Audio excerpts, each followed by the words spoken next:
would you introduce yourself? Tell us your name and your DOC number, please.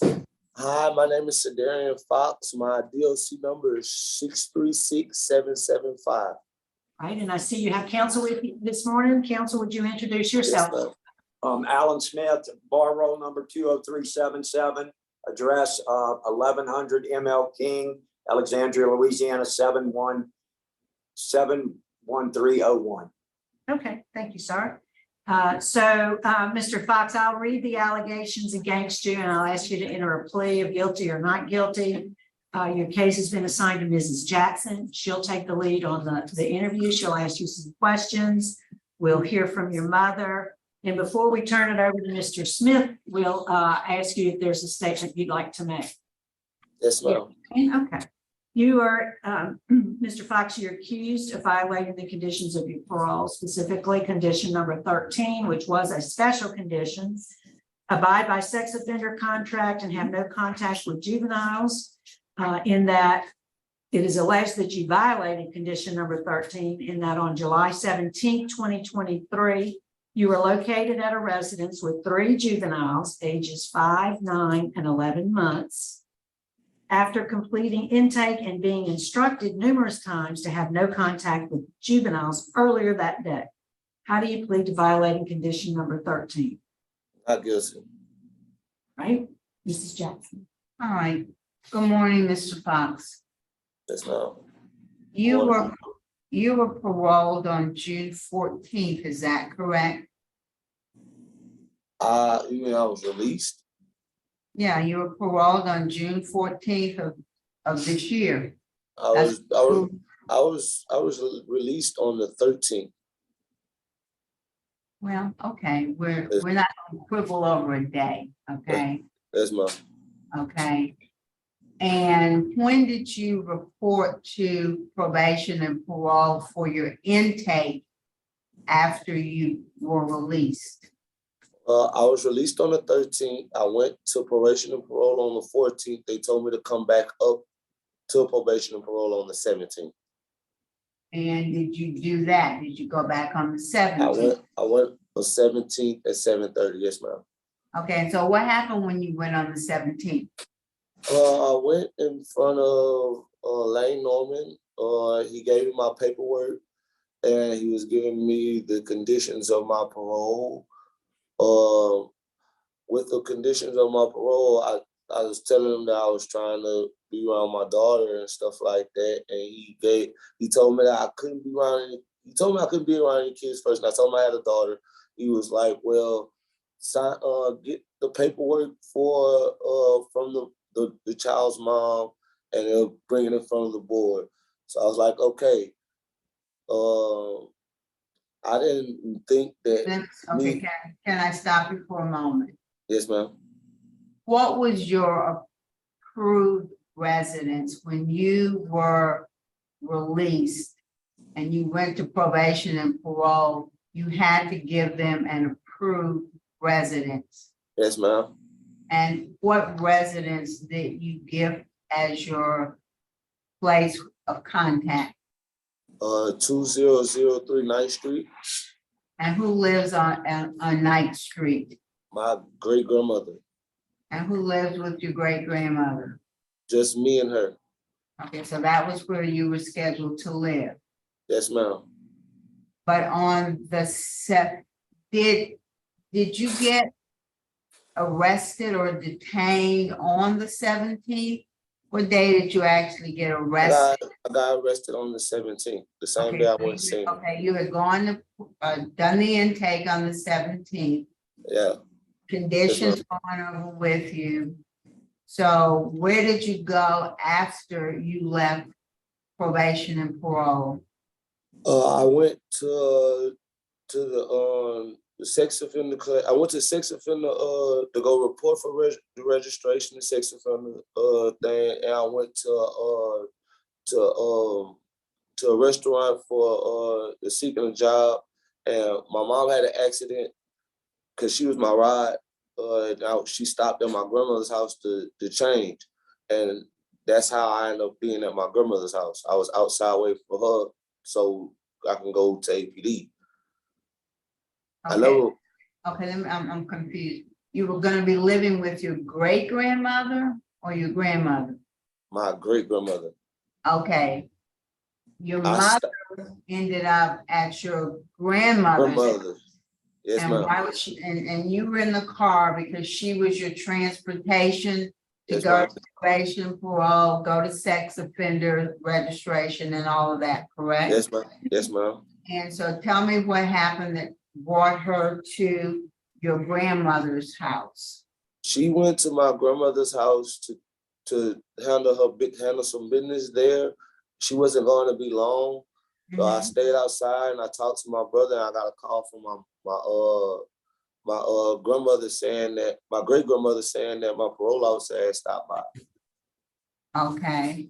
I went, Okay, so who lives at your grandmother's house?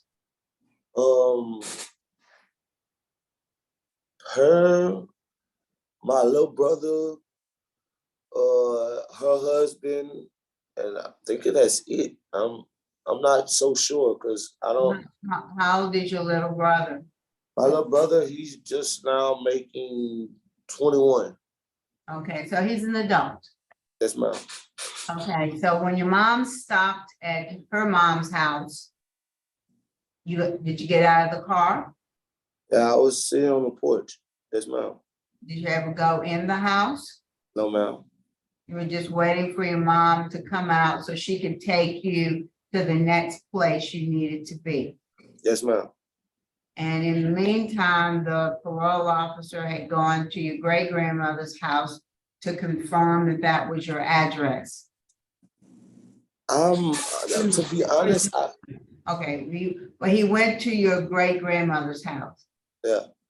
How did he know Whenever, at your grandmother's house? yeah, well, whenever he went to my grandmother's house, my great grandmother's house, my grandmother called me. My great grandmother called me. When she called me, I called him. I got you. Told him where you were. And I You told him where I got was. And when he got there, you were sitting on the porch waiting for your mom. Yeah. Yes, ma'am. And you'd never been in the house. Never one time been in the house. And it's your assertion that at that time, you were not aware that there were children in the house. Yes, ma'am. How did the parole officer know that there were children in the house? Well, whenever he pulled up, by this not being my residence, I told him that I didn't give him the right to search the house. He asked to search the house. I ain't give him the right because it wasn't my house. And I didn't know who was in there. Right. He still evaded and asked to go into the house. And when he went into the house, he seen the children that were there. And then you were arrested that same day and then since? Yes, ma'am. All right, that's all I have. All right, we'd like to hear from your mother, Miss Rakesha Fulton Wells. Ma'am, I think you're on mute still. Yes, ma'am. Here you go. Go ahead. We'd like to hear from you, please. On the day that he was released, he went to my grandmother's house, Alma White. That's the 2003 9th Street address. I was called. We went, greeted, welcomed him home. Everything was fine. He told me he had to go to his parole officer that Friday morning. I'm the youngest of the mothers in the family, so I'm the transportation for everyone. I picked him up that morning, took him to probation and parole. He didn't get to see nobody, so they gave him an appointment to come back that Monday. So Monday morning, we got up, got him, and we attempted to get all his business taken care of. I'm incognate from back surgery. Mornings are hard for me because of the incognito, but I got up, did what I could, and went about our day. Took him to probation and parole, sat there, he went in, did whatever he had to do, came back and said he needed letters from the children, from his brothers, about his brother's children. I said, okay, fine, I can get the girls to write the letter because the grandchildren are mostly with me. Their parents work. My youngest son's in college. So I do grandma duties. But this particular day, because I had Sir and I had to do some running around with him, the kids were at my mom's house. During our running around, I had an accident and I was forced to stop to change my undergarments. I went to my mother's house, went in, cleaned up, changed. While I'm in the house, my mom tells me that the probation officer has been to my grandmother's house. Mind you, my grandmother is 98 years old. She lives by herself unless Sir is there. She told Sir that the parole officer had been there. She didn't get to the door in time to answer him that he was seen on the camera. So Sir called the parole officer and told him, look, I'm at my grandma's house with my mama. We trying to do the stuff that you needed me to do. He said, yeah, I'm on my way. Within moments, the man pulled up, got out of his truck, and walked up onto the porch with me and Sir. We would have been moving around by it before then if he hadn't said he was on his way. When he got out, he greeted us and he said, yeah, I remember you. I came to your house and to approve your address and was deemed that he couldn't stay with me because I had the grandgirls. I said, yes, sir, I'm the same one. I'm his mother. He said, okay, come show me around. He was speaking to Sir at that point. So Sir told him, I don't live here. I can't let you in somebody else's house. He said, yeah, come on. The officer opened the door and walked in. No knock, no nothing, just walked in. My mother was sitting on the couch and it was the day of my 5-year-old's birthday. She was opening her gifts in the middle of the floor. The parole officer stepped in the house, seen the kids, and told Sir, turn around and put your hands behind your back. Right, yes, ma'am, and we know what happened after that. Can you wrap it up for us, please, ma'am? Yes, ma'am. On the day in question, we did everything that I thought we could do. If I hadn't had an accident, we would have never been at my mother's house. Sir never went in. He stayed in the car, in the driveway, and on the porch. I tried to explain that to the officer. I even tried to give him the letters that he had requested. Yes, ma'am, thank you. Thank you for being with us this morning.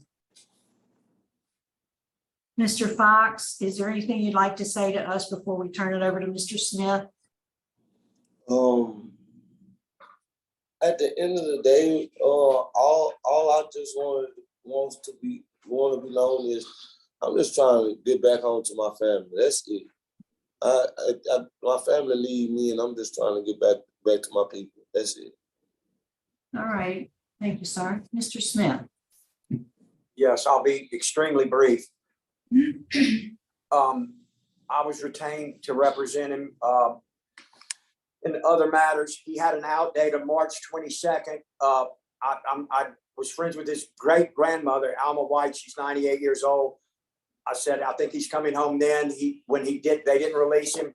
I inquired as to why. They said he couldn't live. He had listed his great grandmother's house as where he was going to reside. They said, you can't live there. There's it's within 1,000 feet of, he's a tier 1, mind you. It's within 1,000 feet of children. I filed a motion because I didn't think that was so. We had a hearing. His parole officer at that time came in and agreed, said there was nowhere within 1,000 feet that there were children. So that he could live there. When he did go to live with his great grandmother. And then he was picked up 2 days later, I think it was 2 days later. And on the instance y'all just heard.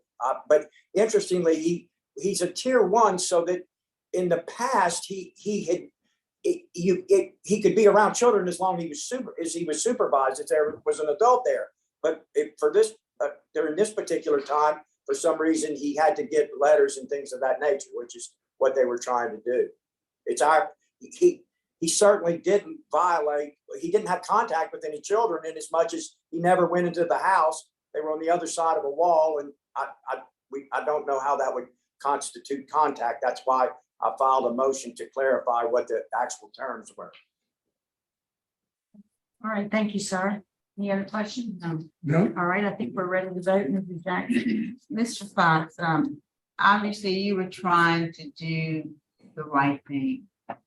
The parole officer wouldn't have even have been at your grandmother's house if you hadn't called and informed him. I believe your testimony. I believe your mom. And it's unfortunate that this matter was handled in the way that it was. But my vote today would be do not revoke and return to supervision. Mr. Roche, Mr. Fox, do not revoke, return to supervision.